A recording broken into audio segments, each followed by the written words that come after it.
It seems like Hoyo now has a contender who also took a different approach to monetization, and Infold ramped it up further with Infinity Greed. Hey, welcome to my channel everyone, I'm the globalcherry and we will discuss how greed killed Infold's Infinity Nikki in the 1.5 update. If you're interested in this type of content, leave a like, subscribe, and enjoy the show. You'd think the situation would have cooled off by now, but it's only gotten worse. I asked myself, what could possibly be more painful than playing Genshin Impact with a touchscreen laptop? Apparently this update. Update 1.5 didn't just miss the mark, but it forced content into the game that felt completely out of place. And understandably, players were furious, like Infold took their dog and they turned into John Wick. If you're not familiar with Infinity Nikki, it's an open world action adventure game with a strong focus on fashion. It was everyone's ultimate cozy dream game, racking up over 20 million downloads in the first week. I felt like this was the type of game that I needed after a long day of work when I wished for a day of relaxation with no responsibilities and that I can,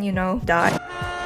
But that goodwill evaporated when Update 1.5 hit Steam. Suddenly, it was called the worst update in history, complete with lore changes, bugs, and major performance issues. Players voiced their frustrations across social media, but Infold's response was underwhelming. Their generic apology might as well have come with a ukulele. In response, fans turned to Reddit and Twitter to organize boycotts and push back against the game's increasingly predatory monetization. So, where do we even begin with this mess? Let's start with the story. Before the update, players expected a continuation of the main story. Instead, Infold retconned the game's beginning, replacing it with a mandatory tutorial even for veterans. While the new cutscenes were visually stunning, they felt hollow and disconnected. The Sea of Stars region was called empty and soulless, with little reason to explore. Key lore was removed, erasing emotional investment. For example, after witnessing a world collapse, you're met with a pink-haired woman who shrugs it off like none of it mattered, because apparently only your survival matters. You don't even bond with your cat companion Momo as well. Previously, gameplay was taught through meaningful character interactions, and now features like photography introduced later in the game are dumped on you immediately. But one thing was clear, what Infold does care about. Before you've even learned the basics, you're greeted by gacha monetization. The original intro walked you through Nikki's story, her graduation, her discovery of the threads of union, her mother's red dress,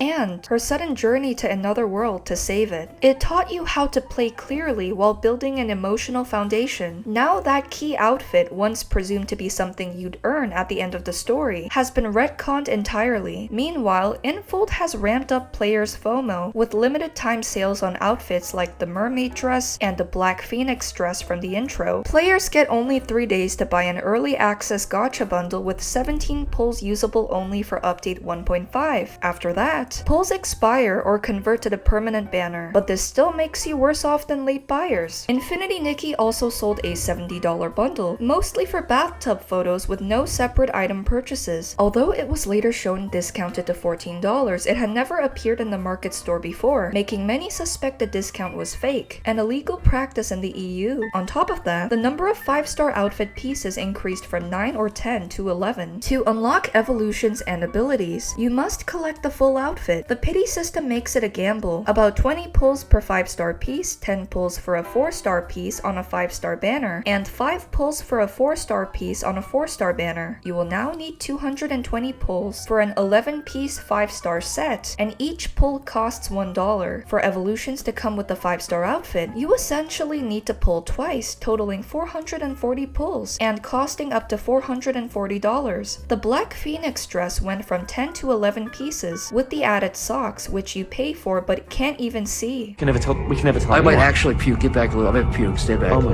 I'm gonna throw up. Okay. I'm gonna throw up. To top it off, the Mirror Crown reward cycle, where you get fashion competition currency, was extended from 14 to 21 days. That means fewer potential pulls for the gacha. In addition to this, you have to spend in-game currency to unlock dye palettes for each item in an 11-piece outfit, meaning you first buy the full $440 outfit with evolutions, then pay extra premium currency to dye each piece. The default palettes are very bland. During a live stream, Infold mentioned mentioned unlocking pallets via materials, but it seemed the system switched from free to paid before launch. Events offer extra resources only temporarily, then rewards drop sharply afterwards. Though dailies and monthlies let you farm dyes, why should anyone have to grind daily to unlock basic colors? On top of that, this update is riddled with bugs, unresponsive menus, connection issues, soft locks in the tutorial, glitches under the map, and non-working Chinese voice acting. Early on, a prominent glitch lets players earn extra rewards from a daily event, helping some complete the purple stars dress faster or get more stars by ringing the bell in the new area. But another bug actually deducted currency from accounts, leaving a number of players with up to negative 5,000 diamonds. Worse, some players' premium currency like crystals, bling, and pulls went negative without explanation, while others mysteriously gained pulls, like one Reddit user who got 61 standard banner pulls out of nowhere. Using these pulls might also risk your account too. For example, you could buy stellarites, convert them to diamonds to use for banner pulls, and log in the next day with a negative balance. Infold support has asked for bank statements when players report missing currency, implying possible chargebacks or fraud. While Reddit accused players of farming points or doing chargebacks, a game Discord moderator confirmed the issue was real. A player could be charged twice for one monthly bundle, but would see their account go negative after requesting for a refund. Players were reported to have also lost their currency by just logging in, not pulling or purchasing. Instead of owning up to these mistakes with these glitches, developers revoked extra rewards many players accidentally got, frustrating the community and damaging trust. It's hard enough to farm currency as a free-to-play gacha player. Even if you're not spending money, you're still spending time as an alternative to money. Players are now keeping screenshots of their currency in case it happens to them, and some suspect using diamonds or purchases might trigger negative or sudden currency changes. Why didn't more players speak out about it in the early stages of the issue? When players began boycotting, Infold responded by blacklisting the word boycott on Discord and social media and banning users. Their Discord rules even forbade discussing, boycotting, and uninstalling the game due to drama. To avoid bans, players coined girlcott to push for change. Speaking out publicly about the game would have possibly risked account shutdowns, especially if player IDs appeared on social media, and this would potentially impact other Infold games they've played. Ironically, Hoyo was once seen as one of the most predatory gacha companies, but Infold decided to surpass them and say, "That's awful, hold my beer." This censorship explains why many creators stayed silent that time, or left the official program to avoid promoting the game. Their voices have also been mostly unheard. Now many content creators are speaking out about this game, hurting the game's ratings. Even gacha and drama creators have joined the war. Infinity Nikki now has a 1-star rating on Google Play, and only half positive reviews on Steam. Yet Infold still hasn't made any substantial changes. As for their apology was weak from the start, more of a token gesture than a real attempt to fix the massive problems players faced. Infold didn't fully address boycott concerns, but offered small compensation, 10 revelation crystals, resonite crystals, and 200 diamonds. But even 100 pulls wouldn't fix the fact that they took a beloved game and ruined it with unwanted changes. To add insult to injury, Infold was allegedly caught buying bots to post fake positive Steam reviews, according to Reddit user Mustair. After checking their tips, I suspect many recent glowing reviews are bots. Multiple Chinese reviews show identical playtime and corporate-style language. Some even mention the same 4 failing games. Infold clearly has a lot of money, but seems to prefer spending it on saving face rather than improving the game. And they seem to have a sufficient budget for using your money to advertise in New York City Square after scamming everybody. So what's next? Will they try faking Google Play reviews next? Do they even care about Infinity Nikki anymore?